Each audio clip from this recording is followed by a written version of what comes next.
সুপ্রিয় দর্শক আসসালামু আলাইকুম, কেমন আছেন আপনারা? নিশ্চয়ই ভালো আছেন। আজকের ভিডিওতে আপনাদের সবাইকে স্বাগত জানাচ্ছি। আজকে আমি আপনাদের সাথে খুবই গুরুত্বপূর্ণ একটা টপিক নিয়ে আলোচনা করব। ম্যাক্সিমাম টাইম আপনারা আমাকে যে প্রশ্নটা করে থাকেন যে আপু সামনেই আমার ডেলিভারি ডেট, সময়ের পর সময় চলে যাচ্ছে কিন্তু আমি এখনও ডেলিভারির কোনো লক্ষণ দেখতে পাচ্ছি না, অথচ কিছু প্রবলেম তার পাশাপাশি দেখছি, যেমন কোমরে ব্যথা, তলপেটে ব্যথা, জরায়ু ব্যথা, যৌনাঙ্গে ব্যথা, বিভিন্ন ধরনের পাতলা ঘন ভাঙা ভাঙা স্রাব যাচ্ছে, এছাড়াও পেট শক্ত ভাবও হচ্ছে। এখন আমার নর্মাল ডেলিভারি হবে কি না, যদি হয়ে থাকে তাহলে আমি আর কতদিন অপেক্ষা করব। তাহলে চলুন মূল ভিডিওতে যাওয়া যাক। বাই দ্য ওয়ে, মূল ভিডিওতে যাওয়ার আগে একটা কথা বলি, আমি আমার চ্যানেলে pregnancy related, specially normal delivery related অনেক ইম্পর্ট্যান্ট তথ্য ভিডিও আকারে শেয়ার করে থাকি। এই তথ্যগুলো আমার পার্সোনাল এক্সপেরিয়েন্স ও আমার ডক্টরের সাজেশান থেকে নেওয়া। তাই আমার চ্যানেলটিকে যদি একবার আপনারা ভিজিট করেন তাহলে আপনারা আপনাদের প্রশ্নাতীত মনের অনেক প্রশ্নের উত্তর পেয়ে যেতে পারেন। আমন্ত্রণ জানাবো আমার চ্যানেলটিকে একবার ভিজিট করে দেখার জন্য। এবারে চলুন মূল আলোচনায় যাওয়া যাক। আমি শুরুতেই বলেছি আজকে আলোচনা করব ম্যাক্সিমাম টাইম যে প্রশ্নটা আপনারা আমাকে করে থাকেন যে আপু সামনেই তো আমার ডেলিভারি ডেট কিন্তু এখনও কোনো লক্ষণ দেখতে পাচ্ছি না, এদিকে কিছু সমস্যা ফেস করছি, যেমন কোমরে ব্যথা, তলপেটে ব্যথা, জরায়ু যৌনাঙ্গে ব্যথা, পেট শক্ত ভাব হচ্ছে, নর্মাল ডেলিভারি কি আসলে হবে কি না, যদি হয়ে থাকে তাহলে আমি আর কতদিন অপেক্ষা করব। তাহলে চলুন জানাচ্ছি সব কিছু। দেখুন, গর্ভাবস্থায় নবম মাসে পড়লেই অবশ্যই গর্ভবতীদের সর্বশেষ চেক আপটা করে ফেলা উচিত। সর্বশেষ চেক আপটা আপনি আপনার নিজের ভালোর জন্যই করবেন, কারণ কি ফাইনাল চেক আপের মাধ্যমে একটা ফাইনাল সেটেলমেন্ট এসে যাবে যে আপনার কি নর্মাল ডেলিভারি হবে নাকি সিজার হবে। যদি দেখেন যে রিপোর্টে সব কিছু ঠিকঠাক এসেছে, মা ও বাচ্চা উভয়ের সব ঠিক এসেছে, তাহলে ইনশাল্লাহ ডেলিভারিটা নর্মালে হবে ধরে নিয়ে অপেক্ষা করবেন। আপনি মানসিকভাবেও অনেকটা স্বস্তি পাবেন যে হ্যাঁ, আমার ডেলিভারি নর্মালে হতে পারে, আমি ওয়েট করা উচিত। আর যদি দেখেন যে কোনো জটিলতা তৈরি হয়েছে মা অথবা বাচ্চার, তখন সেক্ষেত্রে কিন্তু সিজারের প্রয়োজন আছে। আর সিজারটা হচ্ছে পূর্ব পরিকল্পিত, যেখানে আপনার বাচ্চা ম্যাচিউর হলেই, যে সপ্তাহে ম্যাচিউর হবে সেই সপ্তাহে আপনি সিজার করাতে পারবেন। ডাক্তারও বলে দেবে যে অমুক দিনের অমুক তারিখে অমুক সময় আপনার সিজার হবে, সে মতে গিয়ে আপনি হসপিটালে সিজারটা করিয়ে ফেলবেন। সিজারের ক্ষেত্রে আসলে বিশেষ কিছু বলার নেই, কারণ আপনি সময় মতো হসপিটালে যাবেন, যাওয়ার পরে আপনাকে প্রিপেয়ার করা হবে অপারেশনের জন্য, অতঃপর আপনাকে অ্যানেস্থেশিয়া দেওয়া হবে, এরপর জাস্ট কয়েক মিনিটের ভিতরে অপারেশনটা হয়ে যাবে, আপনার ডেলিভারিটা হয়ে যাবে, আপনার বাচ্চাকে আপনার কোলে দিয়ে দেওয়া হবে। এরপরে এক একটা হসপিটালের এক একটা ক্রাইটেরিয়া থাকে, কারো দেখা যায় 3 দিন থাকতে হয়, কারো আবার 4 দিন থাকতে হয়, কোনো হসপিটাল ক্ষেত্রবিশেষে 5 দিনও থাকতে হয় পেশেন্টকে। তো সে মতে আপনি হসপিটালে থাকবেন, তারপরে বাসায় চলে আসবেন। ডাক্তারদের দেওয়া ইনস্ট্রাকশন, ওষুধপত্রগুলো নিয়মিত যদি খান এবং মেনে চলেন তাহলে ইনশাল্লাহ দ্রুত সুস্থ হয়ে যাবেন। তাই সিজার নিয়ে আসলে আলাদা করে কিছু বলার নেই, শুধু ফাইনাল যখন আপনি নবম মাসে চেক আপ করাবেন সেখানেই জেনে যাবেন যে আপনার সমস্যা থাকলে সিজার হবে, আর সমস্যা না থাকলে নর্মালের জন্য অপেক্ষা করতে হবে। এবারে বলি, সিজারিয়ান পেশেন্টদের বেলায় যেহেতু বিশেষ কিছু বলার নেই, বলার আছে নর্মাল ডেলিভারি পেশেন্টদের বেলায়, যেহেতু এখানে অপেক্ষা করার একটা বিষয় আছে। সর্বশেষ চেক আপটা করিয়ে আসার পরে আপনার কাজ হচ্ছে হসপিটাল ব্যাগ গুছিয়ে ফেলা। তারপরে আপনি যেটা করবেন সেটা হচ্ছে নিয়মিত হাঁটাচলা করবেন, টুকটাক কায়িক শ্রম করবেন, লো কমেটটা ব্যবহার করবেন, পুষ্টিকর খাবার খাবেন। নিশ্চিত করবেন সারাদিনে আপনি যা যেরকম কাজ করছেন সব কাজের মাঝে যেন টুকটাক কায়িক শ্রম থাকে, এবং যা যা খাবার খাচ্ছেন সব খাবারের মধ্যে সকল ভিটামিন, মিনারেলস, ক্যালসিয়ামগুলো যেন ঘুরে ফিরে আপনার বডিতে যায়, আপনার থেকে যেন বাচ্চা পায়। ডাক্তারের দেওয়া আয়রন, ভিটামিন, ক্যালসিয়াম ওষুধগুলো নিয়মিত সেবন করবেন, একেবারে ডেলিভারি হওয়া পর্যন্ত সেবন করবেন। প্লাস 12 থেকে 14 গ্লাস নিয়মিত পানি পান করবেন, এবং যে কোনো খাবার একটু কুসুম গরম গরম খাবেন। কুসুম গরম খাবারগুলো গর্ভের পানি বা অ্যামনিওটিক ফ্লুইডকে ধরে রাখতে সহায়তা করে। দ্যাটস ইট, এতটুকু করে আপনার সময়টাকে পার করবেন। আর আপনি যেই ধর্মের অনুসারী হন না কেন, বেশি বেশি করে উপরওয়ালাকে ডাকবেন। এবারে আপনাকে অপেক্ষা করতে হবে আপনার জরায়ু মুখ খোলা পর্যন্ত, অপেক্ষা করতে হবে লেবার পেন আসা পর্যন্ত। এখন অপেক্ষা করতে করতে অনেকে অধৈর্য হয়ে পড়ে, আর অপেক্ষা করতে করতে মাথায় আসে যে আর কত অপেক্ষা করব। নর্মাল ডেলিভারিতে ডাক্তার আপনাকে 3 ধাপে সর্বোচ্চ 40 সপ্তাহ পর্যন্ত অপেক্ষা করাবে। আপনার অপেক্ষার সময়ও 40 সপ্তাহ পর্যন্ত, তবে 3 ধাপে। কিভাবে সেটা, আপনি প্রথম কনসিভ করার পরে আপনার ডাক্তার আপনাকে যে ইডিডি বা এক্সপেক্টেড ডেলিভারি ডেট দেবে, সেই ডেট অনুযায়ী যদি আপনার ডেলিভারিটা হয়ে যায় বা ডেটের আগেও যদি ডেলিভারিটা হয়ে যায় তাহলে তো ভালোই। আর যদি না হয় তাহলে আবার ডাক্তারের কাছে যাবেন। ডাক্তারের কাছে গেলে ডাক্তার আপনাকে পরবর্তীতে চেক আপ করে এক্সট্রা 7 দিন সময় দেবে। সেই 7 দিনে অনেকের ডেলিভারি হয়ে যায়, অনেকের হয় না। যদি হয়ে যায় তাহলে তো ভালো, আর যদি না হয় তাহলে আবার ডাক্তারের কাছে যাবেন। ডাক্তার পরবর্তীতে আপনাকে চেক আপ করে আরও এক্সট্রা 2 দিন 3 দিন 5 দিন সময় দেবে। এর ভিতরেও যদি ডেলিভারি হয়ে যায় তাহলে তো ভালো। আর যদি না হয় এবং আপনি যদি 40 সপ্তাহ পুরো পার করে ফেলেন তাহলে আর অপেক্ষা করার সময় নেই, এবার আপনাকে সিজার করাতে হবে। কারণ কি 40 সপ্তাহ পরে গেলে মায়ের গর্ভে বাচ্চাদের অক্সিজেনের পরিমাণ কমতে থাকে, পানির পরিমাণ কমতে থাকে।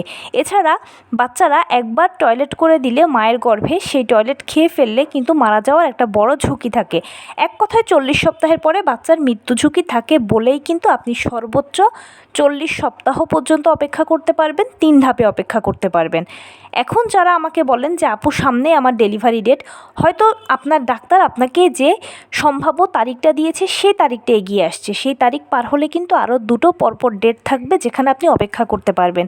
সো টেনশন নেওয়ার কোনো কারণ নেই। এবারে যারা বিভিন্ন শারীরিক সমস্যা দেখতে পান, যেমন বিভিন্ন ধরনের স্রাব যাওয়া, পাতলা স্রাব পা দিয়ে গড়িয়ে পড়ছে, অথবা আঠালো স্রাব, অথবা থকথকে স্রাব, উজ্জ্বল কৃমি দুধের মতো স্রাব, দুধের স্বরের মতো ভাঙা ভাঙা স্রাব ইত্যাদি বিভিন্ন ধরনের স্রাব যাচ্ছে। স্রাব যাওয়াটা স্বাভাবিক নবম মাসে। অনেকে আমাকে প্রশ্ন করেন আমি তো আগে দেখিনি। আগে দেখেননি, এখন দেখছেন, কারণ এখন আপনার বডিটা ডেলিভারির জন্য প্রস্তুতি নিয়ে নিয়েছে বা নিচ্ছে, যার ফলশ্রুতিতে বিভিন্ন হরমোনের পরিবর্তন হচ্ছে এবং অনেক কিছুর পরিবর্তনের জন্য এই স্রাবটা যাচ্ছে। আর আপনারা সবাই জানেন যে অবশ্যই পিরিয়ড শুরু হওয়া দিয়ে কিন্তু নর্মাল ডেলিভারি প্রক্রিয়াটা শুরু হয়। মানে হচ্ছে বাদামি স্রাব যাওয়ার মধ্য দিয়ে নর্মাল ডেলিভারি প্রক্রিয়াটা শুরু হয়। পিরিয়ডের প্রথম দিন যেরকম আমাদের হালকা বাদামি বর্ণের স্রাব যায়, নর্মাল ডেলিভারি প্রক্রিয়াতেও প্রথমেই যে কোনো সময় যে কোনো মুহূর্তে আপনার বাদামি রঙের স্রাব যাওয়া দিয়ে শুরু হবে ডেলিভারি প্রক্রিয়াটা। বা বাদামি স্রাব যাওয়া মানেই হলো বুঝবেন আপনার জরায়ু মুখ খুলছে। তার মানে বুঝতেই পারছেন যে স্রাবের সাথে নর্মাল ডেলিভারির সম্পর্কটা কোথায়, একেবারে সরাসরি সম্পর্ক আছে। খেয়াল করবেন শুধু বাদামি বর্ণের স্রাব যায় কিনা। অন্য কোনো বর্ণ যেমন হালকা হলুদ বা হালকা সবুজ বর্ণ হলে কোনো সমস্যা নেই, এগুলো স্বাভাবিক। শুধু স্রাবের সাথে কোনো দুর্গন্ধ না হলেই হবে। যদি স্রাবের সাথে কেউ দুর্গন্ধ দেখতে পান তাহলে অবশ্যই ডাক্তারের সাথে যোগাযোগ করবেন। এর মানে হচ্ছে কোনো ইনফেকশন হয়েছে সেই জন্য। কোমরে ব্যথা, তলপেটে ব্যথা এগুলো স্বাভাবিক। জরায়ু যৌনাঙ্গে ব্যথার কারণ হচ্ছে বাচ্চা একেবারে নিচের দিকে নেমে গেছে, যে কোনো সময় আপনার ডেলিভারিটা হতে পারে, সেই জন্য এরকম ব্যথাটা হচ্ছে। পেট শক্ত ভাবও নর্মাল ডেলিভারির লক্ষণ। কারণ কি নর্মাল ডেলিভারির সময় যখন আপনার বাচ্চা বেরোবে তখন ঘন ঘন এরকম পেট শক্ত হবে, ছেড়ে দেবে। তারই পূর্ব প্রস্তুতি হিসেবে এখন আপনার মাঝে মাঝে পেট শক্ত হচ্ছে।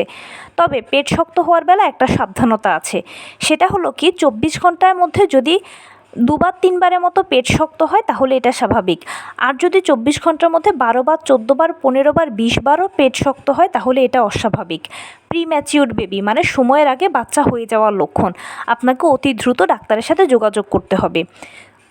তো এই লক্ষণগুলো কিন্তু বুঝতেই পারছেন যে সরাসরি নর্মাল ডেলিভারিকে ইঙ্গিত করছে। মানে নর্মাল ডেলিভারি প্রক্রিয়ায় যা যা হবে বা ডেলিভারির সময় আপনাকে যা যা করতে হবে তার ছোটোখাটো টুকটাক ইঙ্গিত আপনার শরীর এখন থেকে আপনাকে দিচ্ছে। তাহলে কিভাবে বুঝলেন যে লক্ষণ নেই আপনার শরীরে? এগুলোই হচ্ছে নর্মাল ডেলিভারির লক্ষণ। যখন কোনো মা এরকম লক্ষণ দেখতে পাবেন, আমি আবারও বলছি, স্রাব যাওয়া, পেট শক্ত ভাব, ঘন ঘন প্রস্রাবে চাপ অনুভব করা, জরায়ু যৌনাঙ্গে ব্যথা, নিচের দিকে চাপ অনুভব করা, ভারী ভারী লাগা, মনে হচ্ছে যেন কিছু একটা ছিঁড়ে বেরিয়ে যাবে, এই ধরনের লক্ষণগুলোই নর্মাল ডেলিভারির একেবারে সরাসরি লক্ষণ। যারা এগুলো দেখতে পাচ্ছেন আলহামদুলিল্লাহ আপনার শরীরে নর্মাল ডেলিভারির লক্ষণগুলো প্রকাশিত হয়ে গেছে। আর ফাইনাল রিপোর্টেও যদি দেখে থাকেন যে সব ঠিক আছে তাহলে ইনশাল্লাহ রিপোর্টও বলছে ডেলিভারি নর্মালে হবে, আর বডিও বলছে ডেলিভারি নর্মালে হবে। আপনাকে অবশ্যই ধৈর্য ধরে এখন অপেক্ষা করতে হবে। আর অপেক্ষার বিষয়টা আমি বললাম যে 3 ধাপে অপেক্ষা করবেন। প্রথম একটা ডেট পার হয়ে গেলে হাতে আরও একটা ডেট আছে, দ্বিতীয় ডেটও পার হয়ে গেলে হাতে আরও একটা ডেট আছে। আর চিন্তা করবেন না, একেবারেই নর্মাল ডেলিভারিগুলো 37 থেকে 40 সপ্তাহের মধ্যে অটোমেটিক হয়ে যায়। এটার জন্য কোনো স্পেশাল ঔষধ কিংবা ডাক্তার কিংবা কোনো কার্যক্রমের প্রয়োজন হয় না। 37 থেকে 40 সপ্তাহের মধ্যে অটোমেটিক যে কোনো সময় যে কোনো মুহূর্তে যে কোনো দিন আপনার নর্মাল ডেলিভারি প্রক্রিয়া শুরু হয়ে যাবে। এবং একবার যখন নর্মাল ডেলিভারি প্রক্রিয়া শুরু হয়ে যায় তখন এক ধাপের পরে এক ধাপ, এক ধাপের পরে এক ধাপ এমনভাবে অতিক্রম হতে থাকে পুরো ম্যাজিকের মতো। আপনি একটা কিছু বুঝে ওঠার আগে আরেকটা শুরু হয়ে যাবে, আরেকটা কিছু বুঝে ওঠার আগে আপনি ডেলিভারি রুমে পৌঁছে যাবেন। ডেলিভারি রুমে ডাক্তারদেরকে সাপোর্ট করতে করতেই আপনার বাচ্চা আপনার কোলে চলে আসবে। সিরিয়াসলি নর্মাল ডেলিভারিতে যদি আসলে কষ্ট বলতে কিছু বোঝায় তাহলে এই যে কবে আমার ডেলিভারি প্রক্রিয়া শুরু হবে, কবে ডেলিভারি প্রক্রিয়া শুরু হবে, কবে জরায়ু মুখ খুলবে, কবে লেবার পেন আসবে, এই যে অপেক্ষাটুকুই এখানে কষ্টকর। একটু ধৈর্য ধরে কষ্ট করে মহান আল্লাহ তাআলার উপরে ভরসা রেখে অপেক্ষা করুন। যখনই শুরু হয়ে যাবে ডেলিভারি প্রক্রিয়া ম্যাজিকের মতো আপনার শুরু হয়ে শেষ হয়ে যাবে। আপনি কিছু বুঝে ওঠার আগে এটা শেষ হয়ে যাবে সিরিয়াসলি। আর প্রথম দিকে আমি যেই কথাটা বললাম, মানে যে নিয়মটা বললাম, নিয়মিত হাঁটাচলা করা, টুকটাক কায়িক শ্রম, লো কমেটের ব্যবহার, পুষ্টিকর খাবার খাওয়া, যারা এভাবে চলাচল করবেন, মানে সবসময় ব্যায়ামের উপরে বডিটা থাকবে, পুষ্টিকর খাবার শরীরে ঢুকবে, যারা এই নিয়মটা বা এই রুটিনটা মেনে চলবেন, বিশ্বাস করুন তাদের খুব দ্রুত যে কোনো সময় যে কোনো মুহূর্তে ডেলিভারি প্রক্রিয়া শুরু হয়ে যায়। প্লাস ডেলিভারিটা হতেও দেরি হয় না, খুবই দ্রুত শুরু হয়ে দ্রুত শেষ হয়ে যায়। কারণ আপনি সবসময় হাঁটাচলা করছেন, কায়িক শ্রম করছেন, এতে আপনার বডি একটা ব্যায়ামের ওপরে আছে। আর যে শরীরটা ব্যায়ামের ওপরে থাকে সেই শরীরে যে কোনো সময় যে কোনো মুহূর্তে খুব সহজেই নর্মাল ডেলিভারি প্রক্রিয়া শুরু হয়ে যায় এবং দ্রুত শেষ হয়ে যায়। আপনি কষ্টও কম পাবেন, শুধু ধৈর্য ধরে অপেক্ষা করবেন। আর এই জন্যই বললাম যে আপনি যেই ধর্মের অনুসারী হন না কেন, বেশি বেশি করে এই সময়গুলোতে উপরওয়ালাকে ডাকবেন। মনে রাখবেন এটা আপনার জন্য একটা সময়, আর এই সময়ের হাত থেকে উপরওয়ালাই আপনাকে খুব ভালোভাবে উদ্ধার করতে পারবে। তো এই ছিল আজকের ভিডিও। কেমন লাগলো বলুন? যদি ভালো লেগে থাকে ও হেল্পফুল হয়ে থাকে তাহলে প্লিজ লাইক, কমেন্ট, শেয়ার করতে একদম ভুলবেন না। আর সেই সাথে আমার চ্যানেলটিকে সাবস্ক্রাইব করার বিনীত অনুরোধ রইল। পাশে থাকা বেল আইকনটি ক্লিক করে দেবেন যেন আমি ভিডিও আপলোড করার সাথে সাথে আপনারা নোটিফিকেশান পেয়ে যান। যদি কোনো প্রশ্ন থাকে কমেন্টসে জানাবেন, আমি রিপ্লাই দেব। প্লাস যদি কোনো পরামর্শ থাকে যে কোন বিষয়ের উপরে ভিডিও বানালে আপনারা উপকৃত হবেন সেটাও জানাবেন। আমি আপনাদের পছন্দের সর্বোচ্চ প্রায়োরিটি দেব। ভালো থাকবেন, সুস্থ থাকবেন। আসসালামু আলাইকুম।